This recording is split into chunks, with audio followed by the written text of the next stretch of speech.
Assalamu alaikum warahmatullahi wabarakatuh. Ashama akkam jirtu hordoftoota channel YouTube Hussein HD jala jirtan hundi keessan bakka jirtan nageenya isiniif baay'atu. Egaa barnoota takkasin agarsiisa. Irra baay'ee keessan gaa akkaawuntii TikTok itti fayyadamaa jirtu malee akkaawuntii TikTok keessan sana itti fayyadamaa jirtu malee akkaawuntiin kun maaliin akka banamee fi akkaawuntii TikTok kana gaa maaliin akka banameef yoo namni isinii banee raate akkaawuntiin TikTok sun maaliin akka banamee jiruu fi maaliin akka isinii hojjechaa jiru haala itti beekuu dandeessan. TikTok akkaawuntii gaa namoonni baay'een namatu isinii banaa yeroo namni isinii banee akkaawuntii TikTok sana follower guddaa yoo qabaate yoo ka'e isin jalaa bade haala kamiin argachuu dandeessu. Kana jechuun gaa akkaawuntii TikTok sana maqaa keessan yookaan immoo lakkoofsa bilbilaa keessan haala itti guuttattan yookaan immoo Gmail akkaawuntii keessan kan mataa keessanii yookaan lakkoofsa bilbilaa ofirkaa qabdanu jala kaawwattanii haala itti fayyadamuu dandeessan jechuudha. Lakkoofsa bilbilaa TikTok akkaawuntii jala isin itti fayyadamaa jirtan kan nama biraa yoo ta'e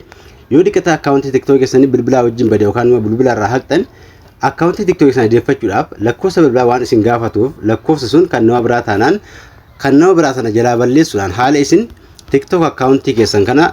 lakkoofsa bilbilaa keessan jala kaawwattuun sin agarsiisa jechuudha. Kana gochuun irratti gaa warri musliima taatan baga guyyaa baga waggaa keessan isin jee hundi keessaniyyuu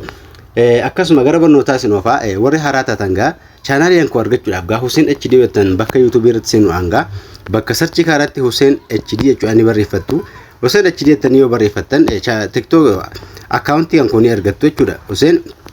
HD jettanii barreeffattu. YouTube koo gaa awwalatti isinii baa yeroo isin akka jettanii barreeffattan kaanuma awwalaa kaara tuquudhaan gaa yoo haala kanaa isinii bahee profaayilii koo awwalaa kaara tuquudhaan gara keessaa seenu warri haaraa taatan as keessa seenu hanga mallattoo viidiyoo kan jiru gubbaa kaa'uudhaan viidiyoo isin argatin hedduu isin jala jira irra seenaatii viidiyoo kana irraa baradhaa isin jedha viidiyoo kana laayikii tuquu hin dagatinaa warri haaraa taatan sabskraayibii godhaa chaanaalii kana akkasuma viidiyoo kan namoota hedduu bira akka ga'uu fi viidiyoo kana laayikii tuquudhaan godinyaa keessan namoota beektanu sheer gochuu hin dagatinaa isin jedha viidiyoo isinitti dheeressu gara barnootaa isin of hundi geessanu TikTok akkaawuntii gaafa namni isin barinaate lakkoofsa bilbilaa eessaraan arguu akka dandeessanuuf haala isin lakkoofsa bilbilaa sana gara yoo lakkoofsa keessan hin taane han keessan jala kaawwachuu dandeessan yookaan immoo Gmail akkaawuntii kan nama biraa ta'e kan nama biraa jalaa balleessuudhaan keessan jala kaa'achuu haala dandeessan agarsiisa. Kana gochuudhaaf awwala appii TikTok ni seentu appilikeeshinii TikTok bilbila irraa yoo qabaattan appii sana ni seentu jechuudha. TikTok irra seenu hanga haala kanaan keessan ni seentu TikTok irra jechuudha. Appii TikTok irra seentanii seentu gaa appilikeeshinii TikTok ni seentu. Appii reega TikTok irra geessintanii ganjallaa kana profaayil kajeeni tuqxu jechuudha. Profaayilii kan keessanii tuqxu akkaawuntii TikTok irra geessintanii.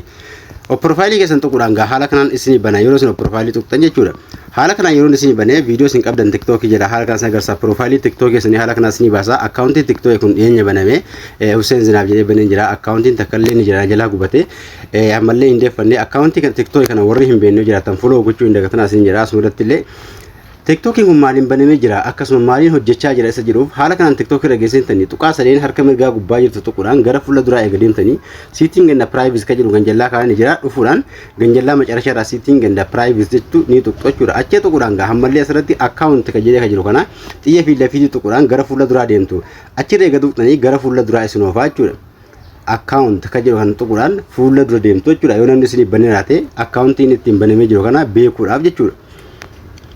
Akkaawuntii gatuqxanii gaa hammallee akkaawuntii information kan jedhu awwalatti ni baa akkaawuntii information gaa tuquudhaan haala kanaa isin baasa point number fi email jedhee baasa. Point number kun lakkoofsa bilbilaa kun gaa lakkoofsaan keessa yoo ta'e rakkoo hin qabu. Lakkoofsi kun sim kaardii bilbila irraa qabda yookaan immoo bilbila kana keessa jiru yoo ta'e rakkoo hin qabu. Asirraa Gmail yoo hin qabaanne Gmail jala kaa'achuu dandeessu Gmail akkaawuntii jechuudha. Gmail akkaawuntii namni hin beekne hin jiru jira akkasuma yoo hin beekne namni hin beekne yoo jiraattan create gochuu yookaan immoo Gmail akkaawuntii banachuu namni hin beekne yoo jiraattan komentii na barreessaa isin jira.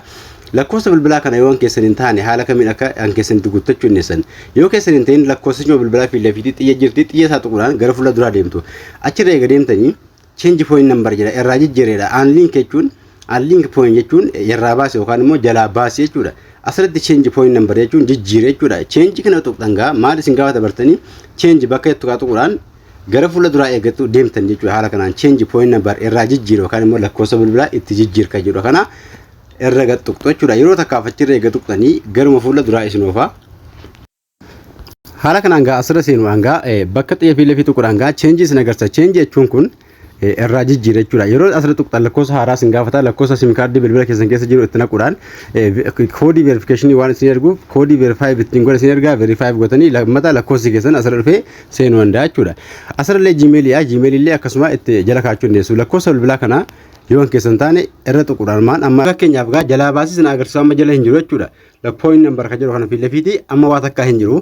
amma lakkoofsa bilbilaa kana yoo haala kanaan keessan jiraate gaa haala itti guutuu dandeessan fakkeenyaaf kan duraan jala ture amma sin agarsiisuufan jalaa baasee jechuudha yoo jala hin jirre achirra tuquudhaan gaa gara fuulduraa lakkoofsa bilbilaa sin gaafata lakkoofsa of harkaa qabdan kana asirra naquudhaan lakkoofsa keessan jechuudha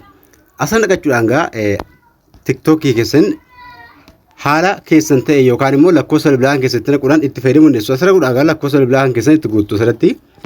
akkasuma keessatti naquudhaan koodii isin erga haala kanaan koodii isin ergaa koodii verification erga isin ergee lakkoofsa bilbilaa kan keessan yoo dhiqata lakkoofsi sun kan naabraa ta'e kan keessan haala kanaatti guuttachuu dandeessu jechuudha cheenjii yoo tuqxan cheenjii jechuun jijjiirra jechuudha fakkeenyaaf cheenjii kan asirra bakka cheenjii foon jedhu tuquudhaan